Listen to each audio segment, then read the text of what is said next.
नमस्कार दोस्तों, पीडब्ल्यू ज्ञान कोश पर एक बार फिर से आपका बहुत बहुत स्वागत है। दोस्तों, आपके सामने एक सवाल जरूर आता होगा कि सबसे पावरफुल कौन, कोई पॉलिटिशियन पावरफुल होता है, आईएएस होता है या आईपीएस होता है।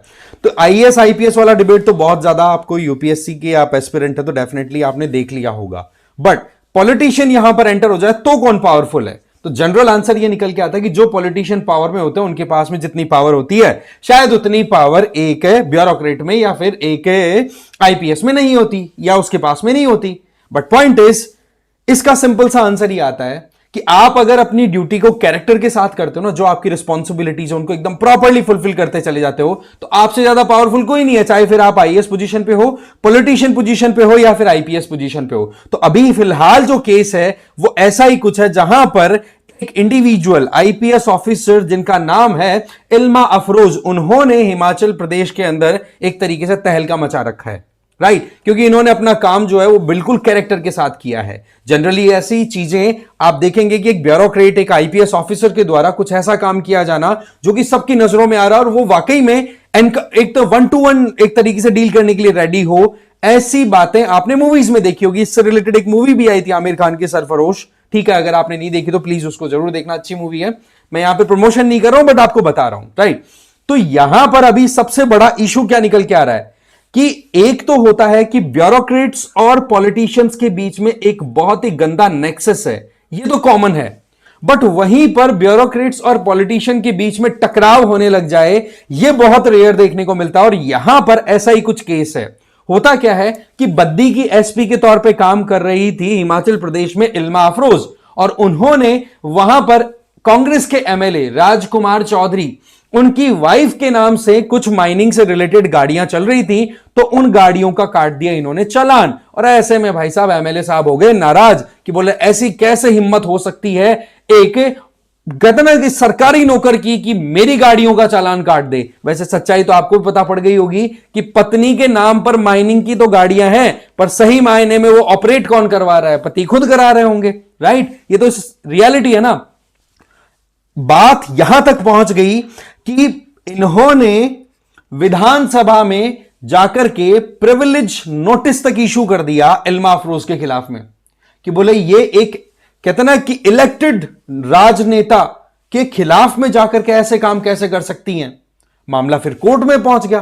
कोर्ट में पहुंचा तो कोर्ट ने यह कह दिया कि बात ऐसी है, कुछ भी हो जाए, इल्मा अफरोज की जो पोस्टिंग है बद्दी में, वहां से इनका ट्रांसफर तब तक नहीं होगा या नहीं किया जा सकता जब तक हिमाचल प्रदेश हाई कोर्ट इसके ऊपर कोई अपनी स्टेटमेंट ना दे दे। तो इस स्टोरी की अगर मैं बात करूं, इसकी शुरुआत होती है 7 जनवरी 2024 से। इसमें क्या होता है कि इल्मा अफरोज जो है वो आप देखेंगे कि एसपी के तौर पे अपॉइंट या फिर काम करना स्टार्ट करती है हिमाचल के बद्दी में, और वहां से फिर इन्होंने अपना काम बड़ी कड़की के साथ करना शुरू किया, चाहे फिर पॉलिटिशियन हो चाहे कोई भी ताकतवर आदमी हो, काम का मतलब काम। और उसी के चलते इन्होंने जब चालान काटा तो विधायक साहब हो गए नाराज और मामला हाईकोर्ट में पहुंचा। और हाईकोर्ट में भी कौन लेकर के गया है? एक कॉमन मैन हिमाचल प्रदेश में पब्लिक इंटरेस्ट लिटिगेशन के थ्रू पीआईएल उन्होंने दायर की है। नाम है उनका एक तरीके से सुखाराम। ठीक है, वो जाते हैं और उन्होंने ये कह दिया कि भाई जो कुछ भी इल्मा अफरोज के साथ में पॉलिटिशियन और जो भी ऑफिशियल्स हैं, टॉप रैंकर ऑफिशियल और टॉप लेवल के, वो मिलकर के गजब की कॉन्स्पिरेसी कर रहे हैं। और उनको पहले तो बोले गलत तरीके से बद्दी से हटा करके, बद्दी बेसिकली आप चंडीगढ़ से शिमला जाएंगे तो बीच में आता है। ठीक है, तो वहां से बोले ट्रांसफर कर दिया गया इनका शिमला हेडक्वार्टर में, और फिर उसके बाद में इनको यह कह दिया कि भैया आप तो छुट्टी पे चले जाओ। इसके दरमियान ही इल्मा अफरोज ने chief minister of Himachal Pradesh Sukhu, उनके साथ में भी मीटिंग की थी। ठीक है, अच्छा, पीआईएल जो सबमिट की थी उनका नाम है सुहाराम। ठीक है, और हिमाचल प्रदेश के जो चीफ मिनिस्टर उनका नाम है सुक्खू। ठीक है, तो उनके साथ में इल्मा ने मीटिंग की और साथ में जो टॉप पुलिस ऑफिशियल्स हैं हिमाचल प्रदेश के, उनके साथ मीटिंग की। अल्टीमेटली अपनी माताजी के साथ में लंबी छुट्टियों पर चली गई। बट पॉइंट इज कि यहां पर ये जो पिटीशन लगी ना, इस पिटीशन ने हिमाचल सरकार को हिला दिया कि किस तरीके से पॉलिटिशियन और ब्यूरोक्रेट्स ने अपना नेक्सस बना रखा है और एक दूसरे ब्यूरोक्रेट का एक तरीके से आप कह सकते हो कि एक्सप्लॉइटेशन किया जा रहा है। अब यहां पर एक बड़ा इंटरेस्टिंग केस क्या आता है कि बद्दी जहां पर इल्मा जो थी वो पब्लिक डीलिंग कर रही थी, वहां से हटा करके इनको शिमला हेडक्वार्टर में ट्रांसफर कर दिया। इस तरीके के ट्रांसफर पनिशमेंट्स आपको बहुत देखने को मिलेंगे जब भी आप ईमानदारी से काम करेंगे, क्योंकि पूरा मामला है ना, ये जो है उलझा रहता है। ठीक है, यहां पर एक ऑफिशियल अपनी ईमानदारी से काम कर रहा है, तो वहीं दूसरी तरफ दूसरे ऑफिशियल्स राजनेताओं के साथ मिलकर के करप्ट प्रैक्टिसेस को कंटिन्यू करते हैं। राइट। इल्मा अफरोज की अगर मैं बात बताऊं आपको, तो ये बेसिकली 2017 के यूपीएससी क्रैक करने वाली इंडिविजुअल है। इनकी रैंक थी, आप यहां पर देख लो, 217। अल्टीमेटली इनको 2018 में एक तरीके से कार्डर अलोकेट कर दिया था हिमाचल प्रदेश का, क्योंकि इनका होम जो स्टेट है वो है उत्तर प्रदेश। उत्तर प्रदेश के मुरादाबाद से बिलोंग करती थी। इनकी पढ़ाई की मैं बताऊं बात, तो इन्होंने ग्रेजुएशन डीयू से की थी, दिल्ली यूनिवर्सिटी से। फिर उसके बाद में ऑक्सफोर्ड यूनिवर्सिटी में पढ़ने के लिए भी स्कॉलरशिप इनको दी गई, और पेरिस में भी इन्होंने एडिशनल पढ़ाई कर ली थी। तो कहने का मतलब एक स्कॉलर इंडिविजुअल भी हैं, बहुत अच्छे से पढ़ी लिखी, जो अपने खुद के डिसीजन ले सके। इवन अपने पिताजी की डेथ हो गई थी जब इनकी ट्रेनिंग चल रही थी, तो उनकी माताजी ने इनका और इनके भाई का जो भी कुछ करना था, आप कह सकते हैं पढ़ाई लिखाई का जो था ख्याल, उन्होंने रखा। सो द पॉइंट इज कि इन्होंने अपनी जो कुछ भी काबिलियत थी ना, उसका बिल्कुल भी वायलेशन या फिर कहेंगे कि उसको कमतर नहीं आका। चाहे ट्रांसफर लेना पड़े, चाहे फिर छुट्टियों पे जाना पड़े, कोई प्रॉब्लम नहीं है, बट इन्होंने अपना काम किया। अब आप देख सकते हैं मामला हाईकोर्ट में है। 2 दिन की सुनवाई ऑलरेडी हो चुकी है पिछले हफ्ते में। नेक्स्ट सुनवाई होने वाली है 24 फरवरी को।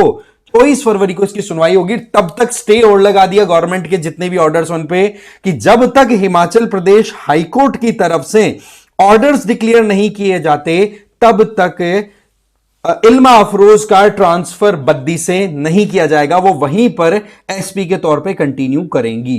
तो ये एक अपने आप में बड़ी इंटरेस्टिंग केस स्टडी हमारे सामने आई है कि जब एक इंडिविजुअल अपना काम बिल्कुल प्रॉपरली करे, तो उस टाइम पर बहुत से टूल्स एंड इंस्ट्रूमेंट्स आपके पास अवेलेबल होते हैं। इवन लोग भी आपको लाइक करते हैं। मैं आपको कम से कम 5 केस बता सकता हूं मेरे नियर बाई में, जिन लोगों ने गवर्नमेंट जॉब जब से स्टार्ट की थी ना, जिस जगह पे, वहीं पर से उन्होंने रिटायरमेंट लिया। अब आप सोचो कि उन लोगों ने पब्लिक के लिए कितना डेडिकेशन के साथ काम किया था। और ये मैं सच बोल रहा हूं, बिल्कुल भी इसमें वो नहीं है लाग लपेट वाली बात।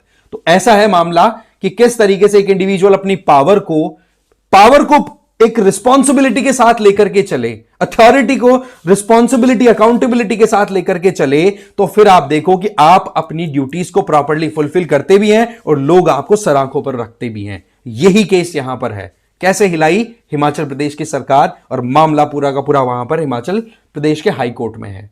आ गई बात समझ में? अब देखो, ये है हिमाचल प्रदेश के सुक्खू जी, ठीक है, चीफ मिनिस्टर। इनके साथ भी मीटिंग कर लिया। अब आप देख लो कि सीधा का सीधा गवर्नमेंट और ऑफिसर्स के बीच में कॉन्फ्लिक्ट बहुत रेयर देखने को मिलता है। खैर, आगे बढ़ने, हम वीडियो को एंड करें उससे पहले मैं बता दूं कि यूपीएससी फाउंडेशन कोर्सेज चल रहे हैं पीडब्ल्यू ऑनलाइन की तरफ से, जिसमें आप 2026 के अगर एस्पिरेंट हो तो संकल्प ज्वाइन कर सकते हो, इंग्लिश और हिंदी वाले। टाइटन ज्वाइन कर सकते हैं इंग्लिश वाले। 2025 के जो एस्पिरेंट्स है वो प्रहार ज्वाइन कर सकते हैं इंग्लिश और हिंदी वाले। टाइटन ज्वाइन कर सकते हैं इंग्लिश वाले। फाउंडेशन फंडामेंटल फीचर्स की अगर बात करें तो लाइव एंड रिकॉर्डेड क्लासेस आपको जीएस की मिलेंगी, और उसी में आपका सीसैट भी इंक्लूडेड होगा। राइट। साथ ही साथ डेली बेसिस पर आपकी एमसीक्यू प्रैक्टिस और मेंस आंसर राइटिंग प्रैक्टिस, और साथ ही साथ कॉम्प्रिहेंसिव ई बुक्स भी दे दी जाएंगी, जिससे कि आप अपनी तैयारी अच्छे से कर सकें। डिटेल्स हैं वो डिस्क्रिप्शन बॉक्स में दी हुई, चेक कर लीजिए। आप मुझे फॉलो भी कर सकते हैं इस क्यूआर कोड को स्कैन करके टेलीग्राम पर। मेरा नाम है रजनीकांत लाटा। और इसके लास्ट में जाते जाते मैं आपसे पूछना चाहूंगा कि आपका इस पूरे मामले में क्या कहना है, क्या राय है? आपके आसपास में इस तरीके के केसेस क्या आपने नोटिस किए हैं? जरूर बताना। Thank you very much for watching this video.